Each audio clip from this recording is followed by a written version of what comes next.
Ya Allah, Subhanallah, Ya Allah, Alhamdulillah, Ya Allah, La ilaha, Allahu Akbar, Ya Allah, Subhanallah, Ya Allah, Alhamdulillah, Ya Allah, La ilaha, Allahu Akbar. Assalamu alaikum wa rahmatullahi ta'ala wa barakatuhu. You're welcome to another episode of Today's Woman, the African Pride. Yet again, another medical episode. And with me in the studios is Mrs. Aisha Ajua Boateng Ahmed, no other person than our Deputy Director of Nursing Services Extraordinaire. You're welcome. Thank you. Welcome again to Today's Woman in the Wahab Adams studios of MTA Ghana. My name is Hiba Farouk, and today we're going to be talking about hypertension. Hypertension isn't a foreign word. It's pretty common, especially in older, people. And so today we're going to talk about everything that has to do with it and what it actually is. I'm very intrigued about this because I hear it a lot. I don't know what brings it, how to take care of it, and, etc. So, Mrs. Aisha, you're welcome again. Thank you. Let's go straight to it. Briefly tell us what hypertension is. Well, hypertension, just as you rightly said, it's not a new word. Right. I know everybody knows. Well, but mostly people call it BP. They say I have BP. Okay. They say I have BP. BP is simply the blood pressure. Right. So it's simply when the blood pressure goes up above a certain level, then we call that you have probably have hypertension. Right. And usually is in our body we have we call it artery. The blood flows. It goes from the heart, brain back down and then up like that. Right. So when there's pressure of the blood on the artery, then when it's too high, then that's when we get the hypertension. So the hypertension simply high BP, as everybody knows. Right. So not to cut you, but this means that there's an existence of a certain level of pressure that forces the blood to circulate to the body. Yeah. And so then when it's too high, then it's a problem. Yes. I was going to ask when it's too low, is that a problem? But that's not what we're talking about yet. So, but yes, it's also another problem. Okay, yeah. So usually when they say that it's when we check the blood pressure and it's 140 over, let's say 90, we call that it's elevated. So we call that you're hypertensive, Right. So we need to watch out.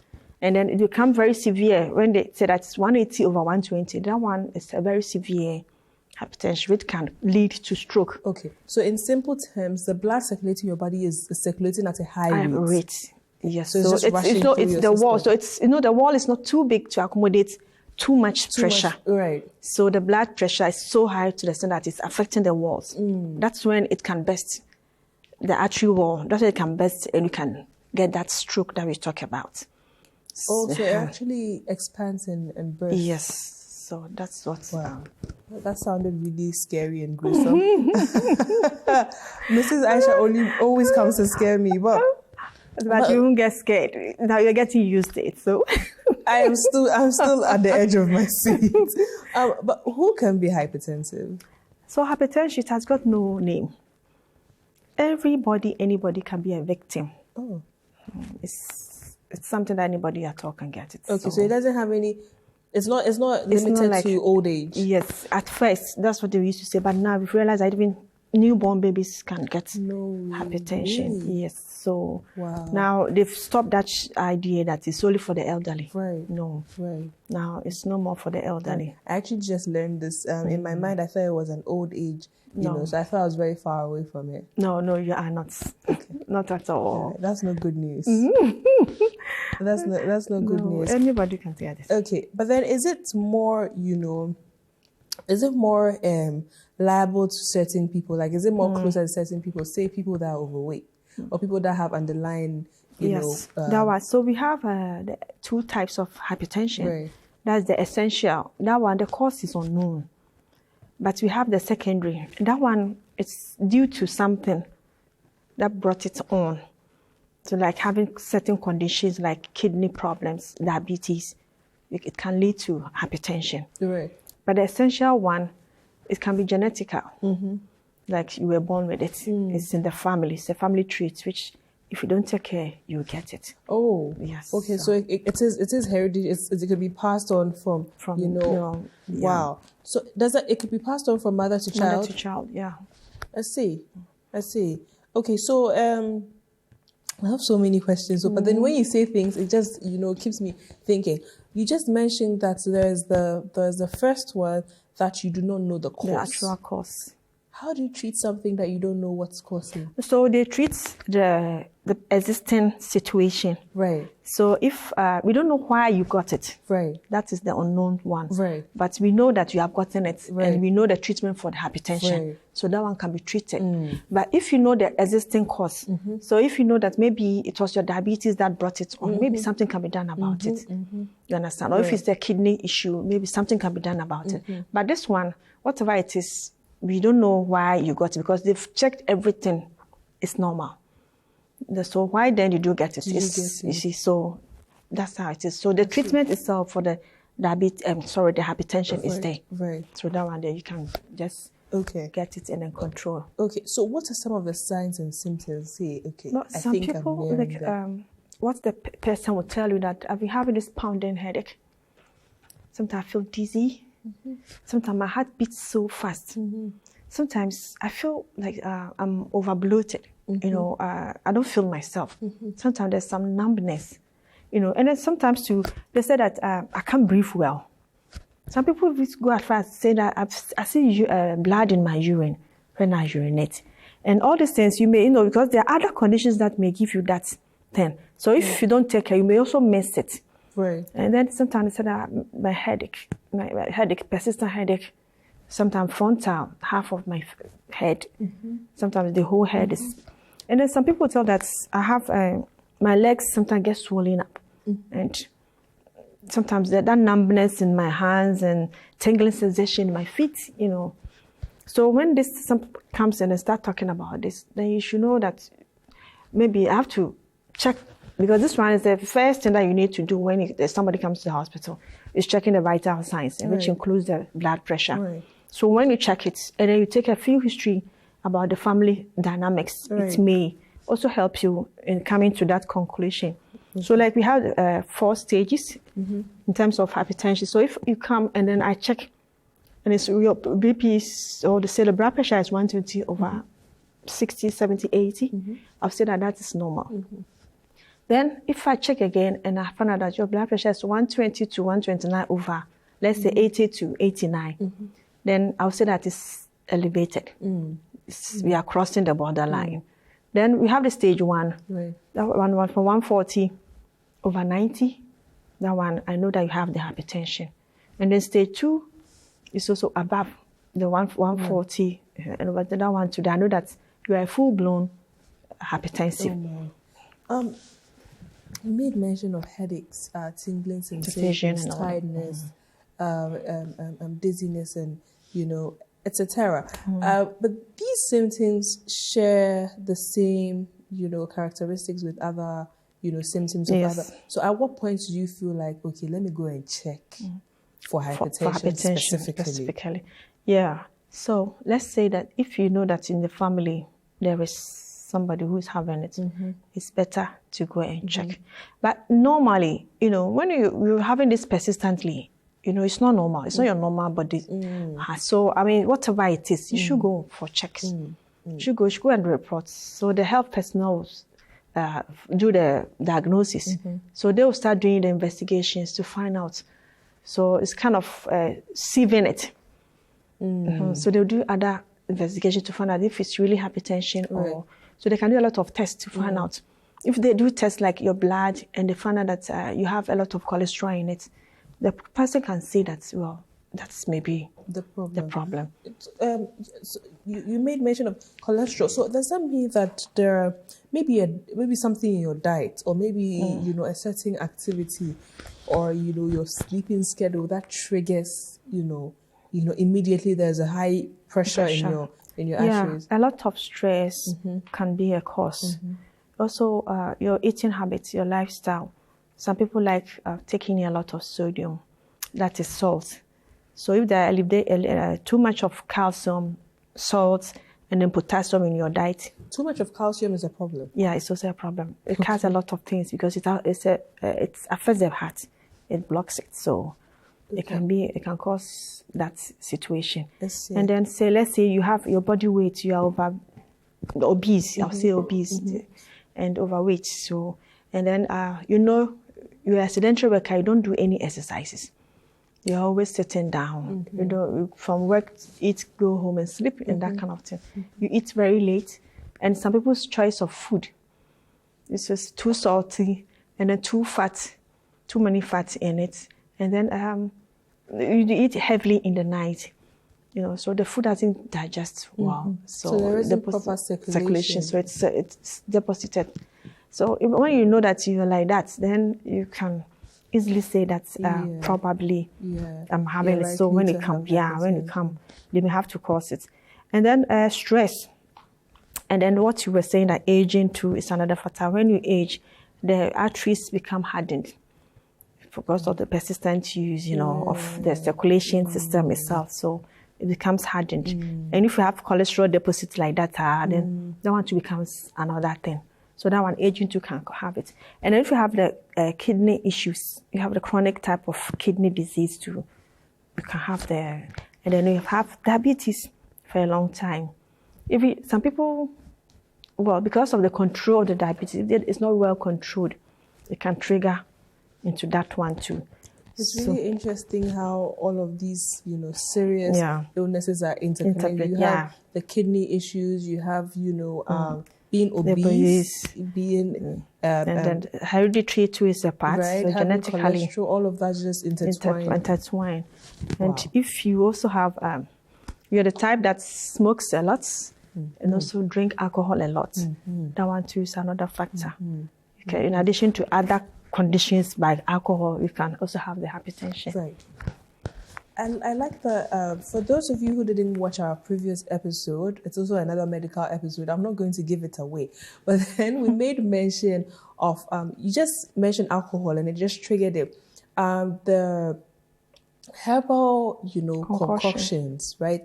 There's a thing about it not having enough proper measurement and affecting your liver. The liver and the kidney. Could that also contribute? It contributes a lot. It spoils the liver. The kidneys, and then you come with the hypertension. That one is a very severe one. You come and then it's 180 over 120. Some people even come 200 over 130. And now the young men, because of their addiction to these herbal concoctions, they are having so much problems in terms of hypertension and then the stroke itself. So they come, young man, 28, 29, 30. So I took this concoction, I've been taking it for whatever that they want to do. They come out and then they come with stroke. And when they come, they have BP, the pressure is so high. So high, so they start bleeding in the brain because it's burst. And then, so they have the hemorrhagic thing, the bleeding in the brain. And so it's a problem now. People are now doing a lot of research into it, and they've come out that herb thing is causing a lot of damage to our youth now. Those who are in the working range, they are the ones working, so it will come to a time that the working youth will be no more, and then it will be left to the very young ones and then the elderly. No, because I can imagine that, because a lot of, the thing about, if you're watching this and you're into the herbal business, I'm not trying to knock off your business. Yes. So. The thing about it is that for the most of it, if you go to the streets of Ghana, you realize that one product, just one bottle, takes care of about 60 illnesses. Yes. And so then if there's a particular one, it doesn't, you question how efficient it is. Yeah. So there's too much of it. There's a little too much of this, too much of that. Yeah. And then plus like the lifestyle you mentioned, you're working in the working class, you're always seated, you don't do, exercise and all of that. It just loads up and it gives you a whole bunch of diseases. That's sad. That's really sad. It's not easy. But there's so much work. Yes. The body God gave us has a lot of maintenance to do. Yeah. It's amazing. Let's talk about the cure. Let's talk about the cure. I believe that we've covered the prevention. Have we covered it entirely, or there is more that we can do to prevent it? Well, it's just reversing what you do that's not good. The exercising, eating well, making sure that you don't smoke, you don't take in alcohol. Yeah, you check your body weight. The obesity is another issue altogether.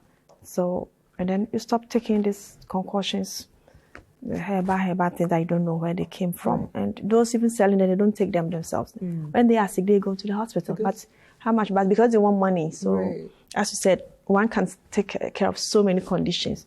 Conditions that we know is chronic, cannot be cured. They say it will cure it. So, we are loading the body too much toxic. And that is causing all this. So you made mention of, checking your body weight. There's this thing where you don't necessarily look overweight. You see, the typical Ghanaian will say, oh, you're thick and tall.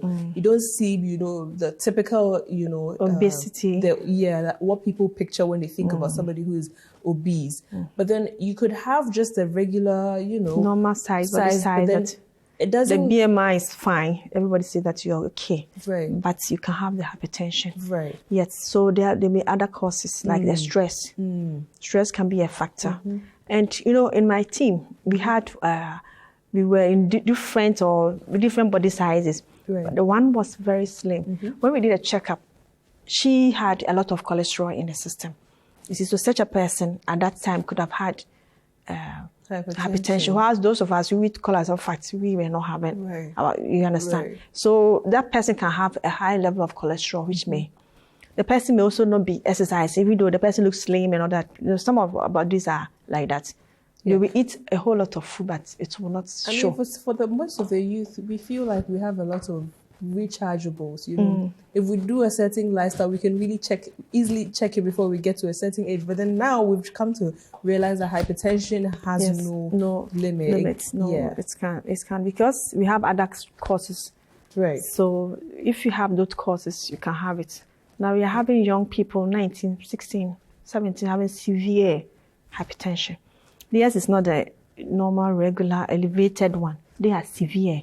You see, so they shifted straight to the severe without going through the process. Like we can see that it's rising, And I know the youth, we don't normally check BPs. Why are we checking our BP for? Hypertension has never caused my life. Yes, we think that we are okay. We are above it. Right. So but it's not so. It's not so. If it's genetic, a newborn baby can have it because a pregnant woman can have the pregnancy-induced hypertension.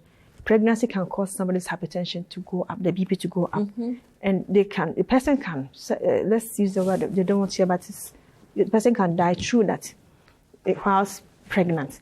You can bring out the baby, and the baby can also have the hypertension, can inherit it. So it's always best to be checking to make sure that you are not that. Don't assume that you are above it. It can happen to anybody. Wow. Okay. Let's talk about the cure. That was a very scary conversation, but let's talk about the cures. Do they have hope?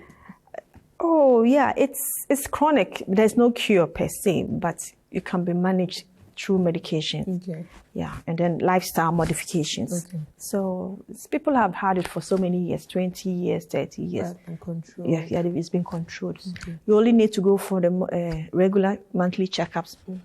They will do a lot of lab investigation to see whether it's not affecting your liver or kidneys.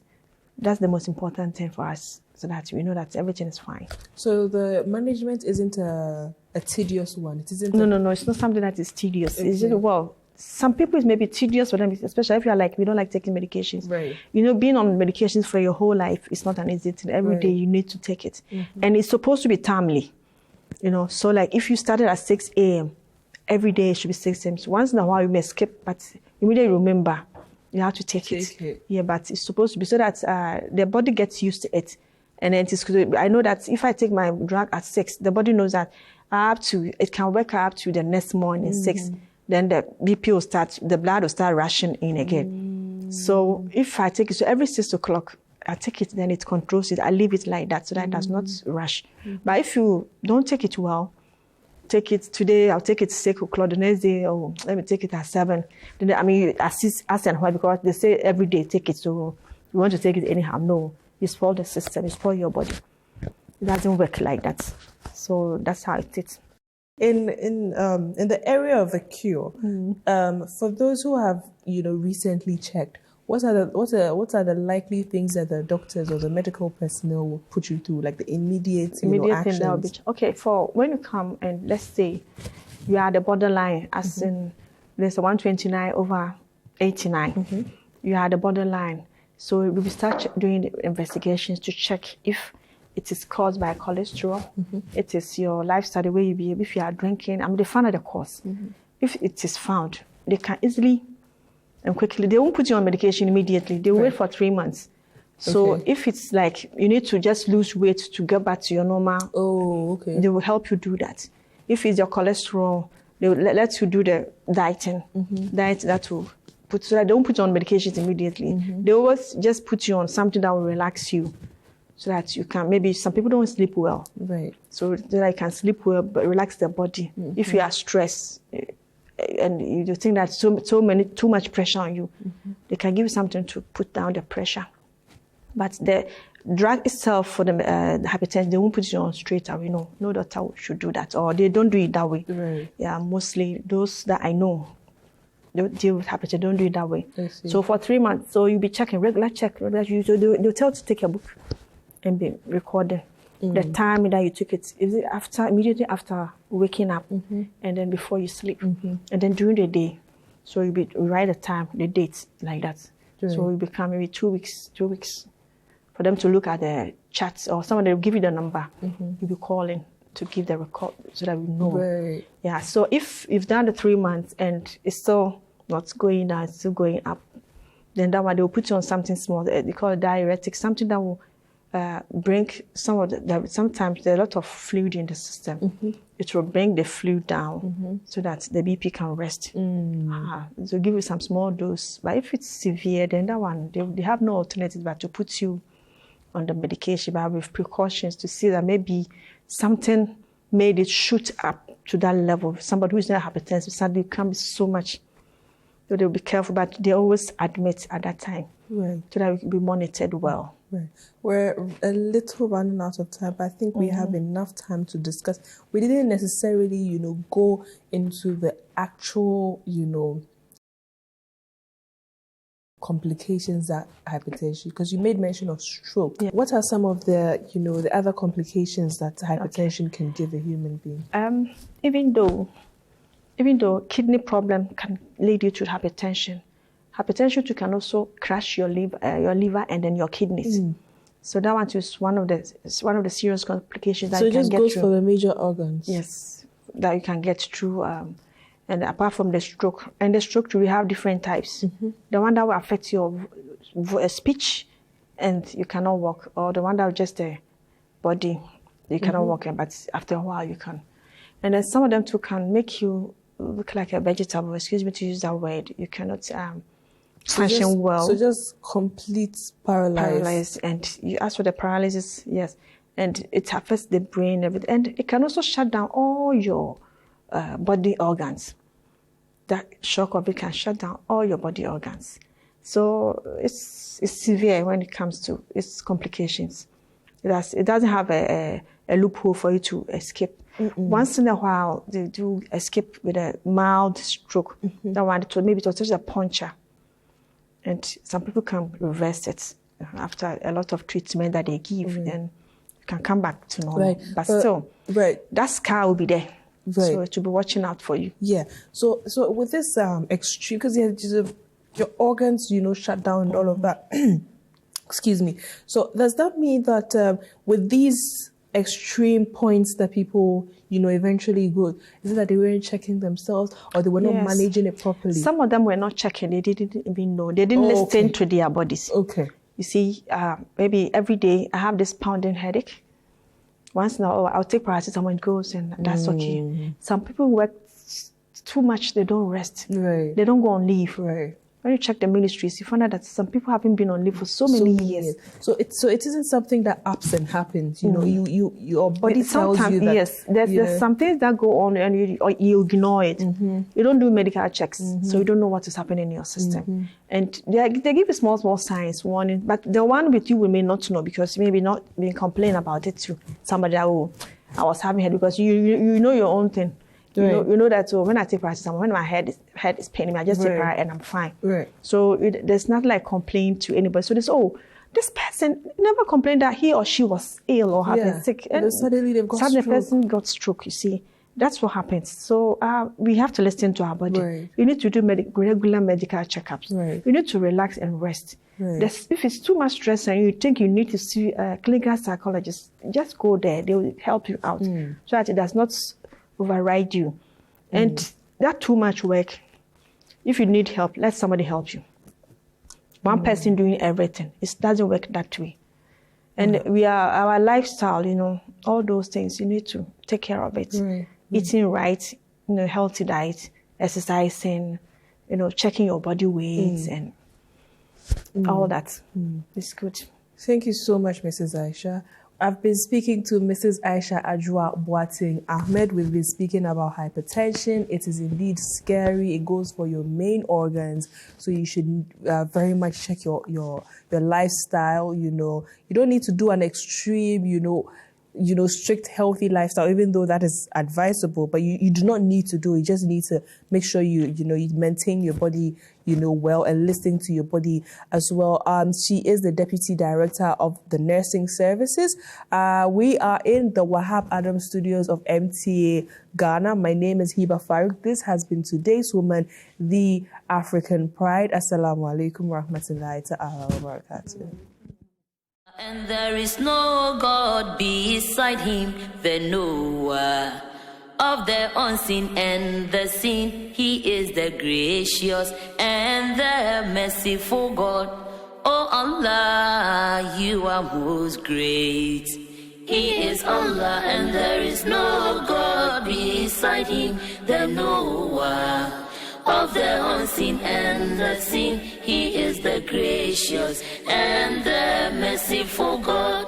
Oh Allah, you are most great. Oh Allah, you are holy. Oh Allah, we praise you. Oh Allah, there is no God, you are most great. Oh